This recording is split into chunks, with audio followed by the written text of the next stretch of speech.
Welcome, and thanks for joining us on Real Investment News for your afternoon market report. I'm your host, Scarlett Fakar. We wanted to take a closer look at something that we mentioned in our early newscast this morning, retail sales, and what today's info really means for the economy at this point in time. Retail sales surged 0.8% month to month, much better than expected, and 5.8% year over year, the best since March of 2012.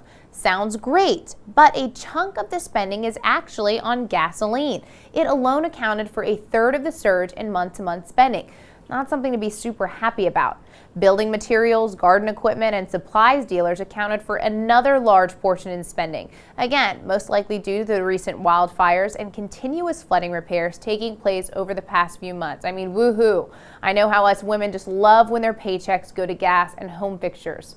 Now, electronics and appliance stores also led the pack. And of course, as Christmas is quickly approaching, it's gift season, so we expect that. But let's take a look at another factor that news outlets are ignoring.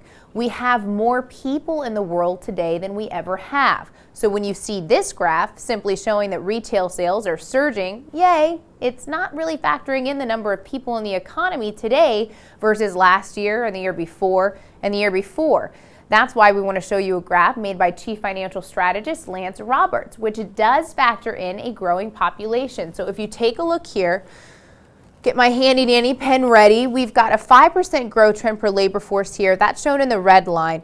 When you exclude automobiles as well as gasoline, you see that here in the blue line. Once the financial market crashes, retail sales, represented here in these yellow lines, are actually lower than where they should be compared to that 5% growth in population. So the more people that we have working, the more people that we have buying things, we should be seeing that line much higher than where we actually do. So the big picture, we also have a rise in prices overall. As I just said, consumers aren't technically spending their money on things that they want right now, more along the lines of things that they need.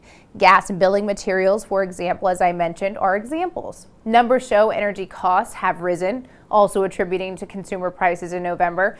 The price of medical commodities also rose, and so did the price of new and used consumer vehicles. Housing prices are rising. I mean, it goes on. Why does this matter? Well, let's not forget our previous reports that show hourly wages increasing at a slower pace than all of this inflation.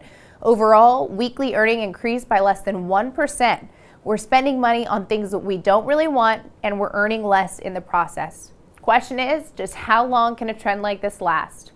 That is your afternoon market report. Go like us on Facebook, follow us on Twitter. We've got tons of interviews, tons of market reports there for you guys.